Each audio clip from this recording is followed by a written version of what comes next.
Clan Wars 2.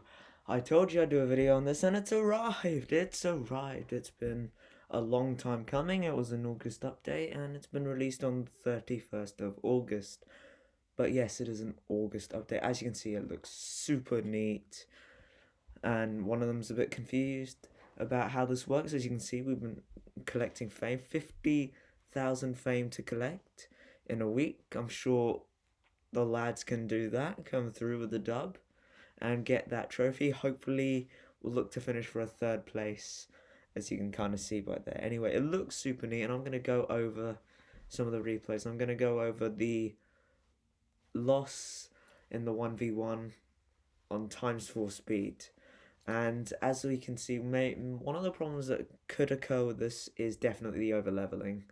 But hey, sometimes you got to deal with it, and well, I guess it is what it is. And yeah, you could hate it, but in a way, you can also like it a little bit. I mean, over leveling, you've got your one ladder deck that we all have, and that ladder deck you intend to use as probably your first one in your game of duels, and then after that you'll probably look to try and finish them off with your second best deck, or maybe save your best till last, however you really want to do it. Anyway, we're done with that, and that over leveling clearly ended up being a problem. A maxed out deck versus a level 10-ish deck. As we can see here, we've gone straight into the duels.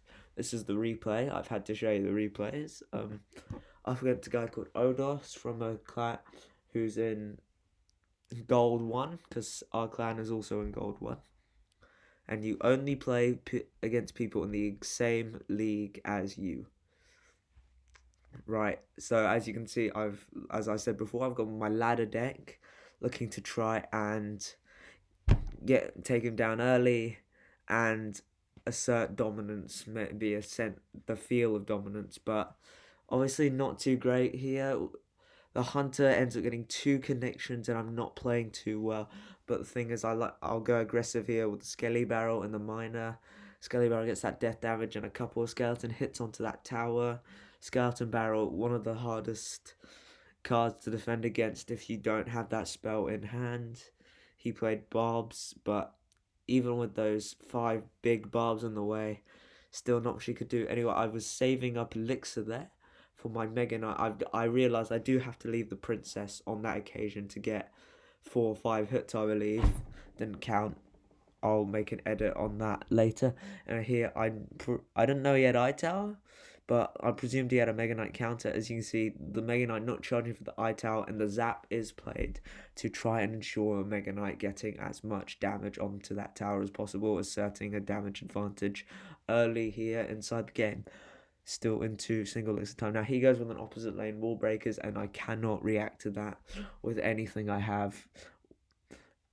And if I played a Bats, I don't think it would have been worth it. Anyway, Hunter does not stop the death damage, and it doesn't even stop the barrel as we take that tower down. That's a very important tower that we've just taken down here. Go with the eye drag, maybe a bit unnecessarily. Just still don't know what he has. Wants to get that eye drag out there and make sure take no chances by playing bait cards against a card like Hunter. Now, here we go. We look to play all the goblins here, and he plays the guards. Then he has to play maybe an unwanting Barbs set of barbarians. He plays a hunter. We get the death damage from the Skelly Barrel and a couple of extra hits. Mega Knight down to protect the princess there, and it was there to protect the princess. He goes a miner in the back, so here we'll look to Goblin Gang and take out that miner of his. Bit of an underleveled miner, to be fair. This is the one where levels kind of turn against him. Anyway, Eye Tower there. Now, we play stuff in the back, because I know that he has to play his miner as his only real opportunity to get through, and that princess. So now Mega Knight's down here, as you can see. Called it a bit early, and he goes with a miner. It is predicted with that last goblin just being in range of the miner, and he plays a P.E.K.K.A. with, I believe, 18 seconds to go. Probably not your best idea, and I will take the first jewel, and that tick, golden tick. God, it looks really nice, doesn't it? Anyway, so that was his first deck. as you can see down there. An interesting one. Here I decide to go with my under level a bit. A mix between over leveled and under leveled here. I've got level 13 Hog and Executioner with level 12 NATO and arrows, but I don't have a high magic archer nor a particularly high Valkyrie or Night Witch. Night Witch levels, I don't know if they matter too much. Valkyrie levels certainly helps that they're higher due to the defensive value you can get out of those 4 elixir Valkyries. And a Magic Archer here, you're about to see how much damage a level 13 bomber does to a Magic Archer. It almost kills it in one bomb throw. Now here we played the Executioner for the Furnace here. Really not looking forward to this Furnace matchup. We go with arrows here, maybe a bit unnecessarily if I think about it. And then the Executioner.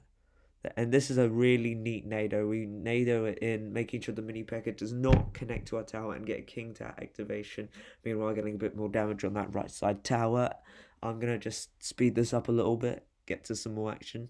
Anyway, as you can see, the bomber there, he goes to the Furnace here, so I decide to play my level 11 Goblin Cage. As it charges through, he plays a Bats. Executioner dropped here, and he gets a wee bit of damage as well. Now, we played the Hog Rider, and I realised he has a level 8 Skami. Now, I'm going to slow it down a little. As you can see, level 8 Skami. And the rest of his cards are level 13. Unfortunately, level 8 Skami still does enough to only allow a Hog Rider to get 1 hit. And here, as you can see, I just take things for granted a little bit. I thought my King Tower was going to do bits against the Goblin Barrel, and it just really didn't. And that was his main breakthrough here, as I have to continuously stay on the defense. The Executioner here does work, but now he's got me down to triple digits in terms of tower health, and he's still stuck in 2k digits, so I do a preemptive arrows there, but not really necessary. Try and do a little sneaky nado, help the Executioner, and he plays another Furnace. Luckily, that gets 2 hits. Even level 10 Magic Archer there doesn't do much, still gets the tower down to 437, and we go with a Hog Rider here with that preemptive arrows on that Skami, managing to take his tower down to 1118 health. Play a Valkyrie here, as you can see, kind of dissolves. Now we play a Nado, and even with that Nado, when that it still gets it down to 170, I realise it's a do or die play at this point, and I play the Magic Archers there. I look to go in arrows, and the Hog Rider doesn't get that last hit, and if it did, it would have been a super neat way to end, but unfortunately getting it down to 38 HP, and then he just arrows it out for the dub. Unfortunate, but it's what it is. Third battle, I decide to go with you'll find out the 2.9, because you have seen that 4th deck I play in that 1v1 earlier that I got destroyed due to over leveling. But hey, I'm not actually too fussy about the over leveling, quite honestly. We knew it was going to be a problem for lower level players, but hey, over here, because you've got that ladder deck that you can come back to, it's actually not too bad. I see it more of a challenge than a problem over here, but I can completely understand where other people may be coming from. Anyway, the tower luckily goes for the ghost here, but I accidentally play the arch instead of the skeletons. I remember at the time playing this thinking, why did I do that? And he gets my tower down to 1187 versus his tower, I believe, at 2863. As you can see, he's also got the damage advantage as well as the elixir advantage. Plays an Ice Wizard in the back. I decided not to fireball this just in case he had anything else, any other surprises he want to throw at me, and I just need to be ready. He plays Magic Archer here. I decide to go Expert opposite lane here, and he plays another Inferno Dragon. Now, the Expert does end up just dying, but there's a really neat play here, so we go Archers here, and Skeletons there for the Archer Drag. Now, that Archer drags the Lumberjack in, And then that other archer sneaks a lumberjack in, basically a wasted 4 elixir, and that rage not gonna do too much for him. Nor is this archer, it'll just die.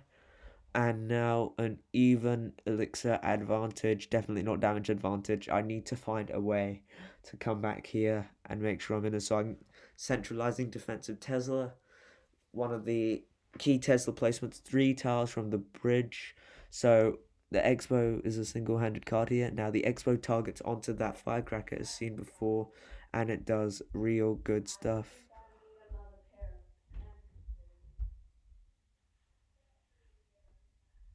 Now, excuse the background noise. I'll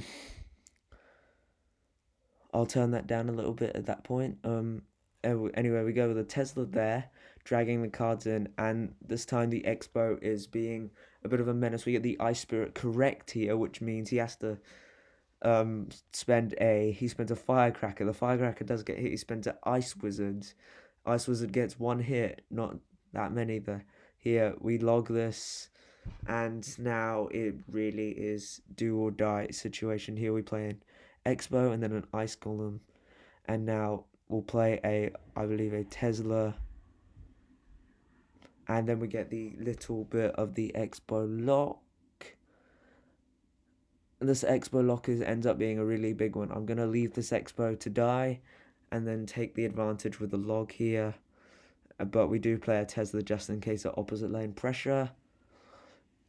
Now we decide to go with the Expo again, putting up the precious skeletons. I knew we had to play that eye drag or something, and that Expo doing a lot.